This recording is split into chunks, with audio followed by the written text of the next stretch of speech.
everyone. This session is about reviving ancient wisdom, and I'm actually going to talk about cash flow models and how they can be re-implemented in a different way. So, about 40 to 85% of indigenous communities are illiterate. I don't know if anyone in this room has a family member who is illiterate as well. My two grandmothers were both illiterate, and also an aunt of mine is illiterate.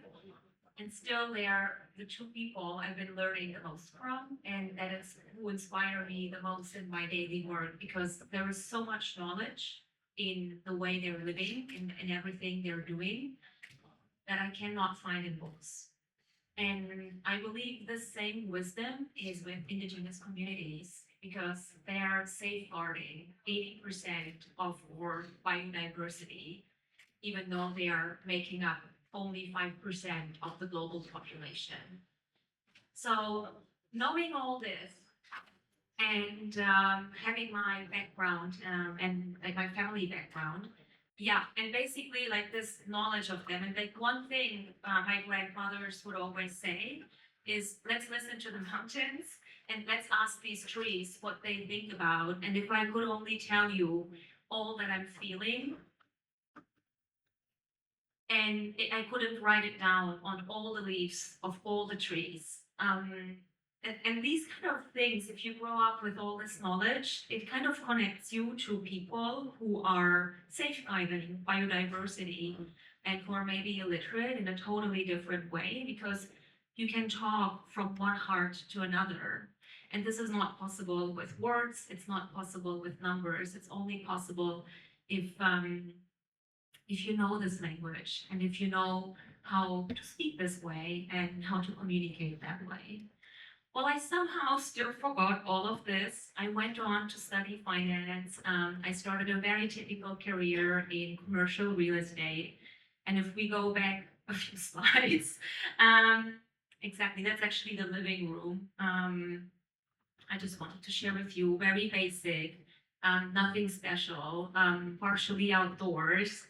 And then like all they wanted to have was their children to be able to read and write, to be able to go to universities and to be able to know everything they didn't know. And I worked in commercial real estate. I was doing all these cash flow models for different units in the different malls, calculating or rent, like predicting what's the value of a house, of a shopping mall, of an office building, and how to use the discounted cash flow model, where you basically have continuous payments on a particular unit, and these continuous payments allow you to discount back the value to today. So if you're also imagining this for your apartment, you pay a monthly rent, and then this monthly rent kind of sums up to the value of the place you're living. But somehow, well, and then one day, basically, I had like this epiphany when I went to the Fashion for Good Museum in Amsterdam, and there kind of learned that all this value and all these cash flow models we are generating forget one important component in this calculation, which is basically the cost for environmental services that is not included in there. So water is getting poisoned. We are using generators or coal energy to produce the electricity. We are using materials that have been treated with pesticides. And all of this is kind of not in the equation, but still I end up having this great asset with billions of dollars of values, which I think is, of course, something positive. We all enjoy going and having time in the shopping mall with our family, but it kind of left me unsatisfied because I was thinking, well, I have these two grandmothers. All they know was teaching me something different. And how could I have ignored this? How can I ignore like this fundamental knowledge that is not written down, that I cannot read about? So, as part of this, I basically, in 2019, when there was a big outrage on the Amazon wildfires that were happening, stumbled into new technologies like AI and Web3, and into ways of using these technologies to do a tree counting, to measure tree cover, and then use like these things in a way to also predict where certain assets or natural areas are at a higher risk for a wildfire. And that made me think, if I couldn't use this to kind of reinvent a cash flow model that would make my grandmothers proud, and that would also be much more intuitive for them to understand. So I created this solution, which is called Measure to Earn. And Measure to Earn basically permits indigenous communities to use modern technologies such as smartphones or drones to take images of the area they are protecting, and through this gain continuous payments on their efforts and the works that they're doing. So in a sense, everyone who has a smartphone or has access to a drone through their community as a shared resource can use this technology, bring it onto their land and property that they're protecting, and start doing measurements. And of course, this can be extended by doing additional measurements for biodiversity and so on and so forth. But I wanted to show you how I took the Measure to Earn technology and brought it back to my family village in the southwestern area of Turkey. And we went on to reforest an area that was dried out to the drought. We planted fig trees there. So here basically you can see this area has been dried out.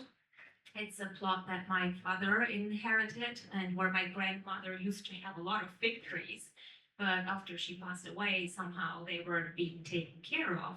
And then we started to implement the Measure to Earn technology, not only in more than 25 countries, but also back there where this initial thought came into my life. So we planted over 150 fig trees here that you can see. This is a simple drone picture of it. And the family that's living next door is helping with watering the fig trees in the initial stage. There is like a big diversity of different locally grown fig trees in there.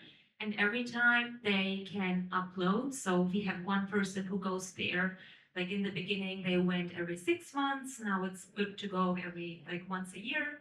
They do the measurements. Here we are showing them and teaching them how to use the drone and fly over there and eventually be able to follow the growth of the trees, and also make it possible to measure this and earn something from there. And if we think about this technology going forward, I think there is so much to be learned about it, not only from using it in different contexts. So one other different context could be to use it for tree counting. So this is another like family. This is really like sharing the story from my personal side. This is a family plot we have. We have no clue how many trees are on this property. It's impossible to count. It's super steep. You can only access it with this jeep going there. And of course, in the Amazon, there are similar places where access is limited. So if we can use it here, we can use it in even many, many other places. So yeah, Measure to Earn, of course, here implemented on trees and biodiversity. But I think if we want to broaden our horizon and think about other ways of creating cash flow models that can help us to protect the environment and help engaging in environmental services, then we can also think about Measure to Earn solutions for trash collection. So what's the benefit of creating a model, like a financial model, where we can apply a very classical discounted cash flow model on in many different areas? I invite you to think about this and take this as an inspiration for using what we have in our financial system and for using something that's working well for many companies, and just do a twist to it so it can bring benefit to not only our finances but also the environment.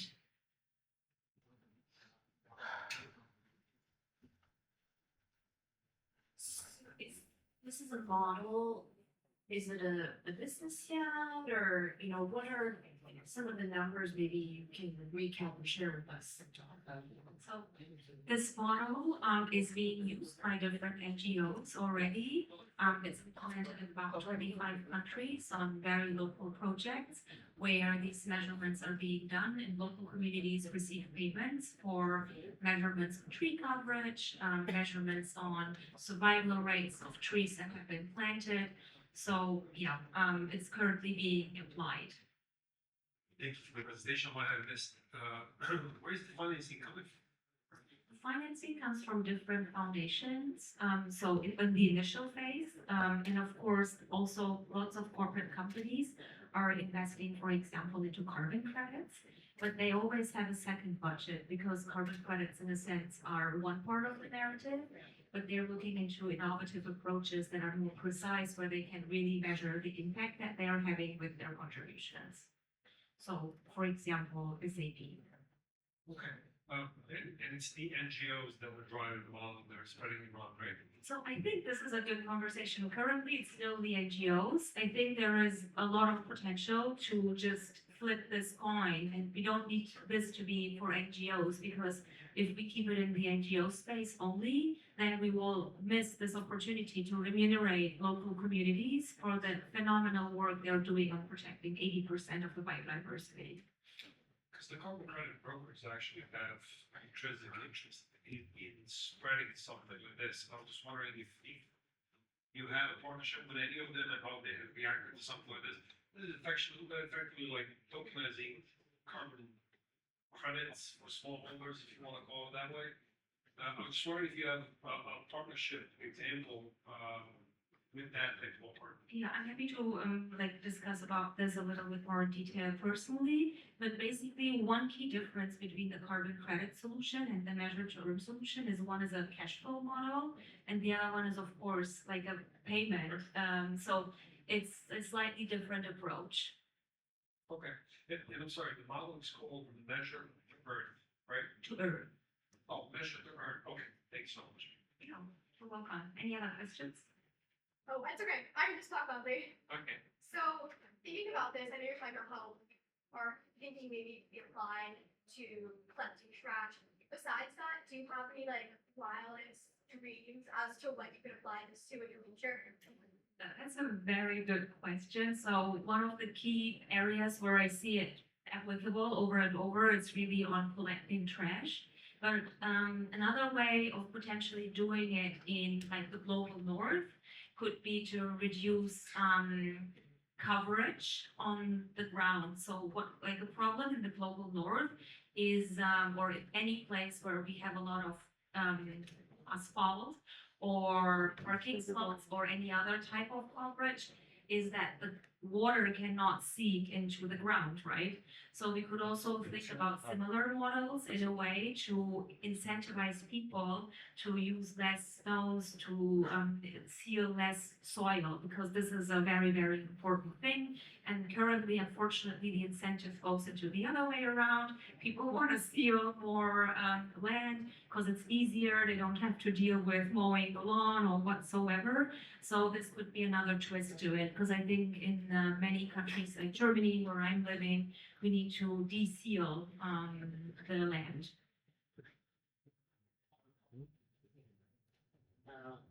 As we visited for the most part of your presentation, unfortunately, is there any way to get access to your presentation material?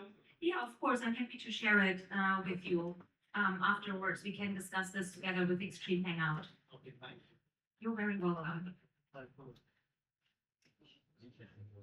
Great. I'll be here for a little bit more, so I'm happy to chat about this topic and any other ideas maybe you have on how to use this model in a different scope.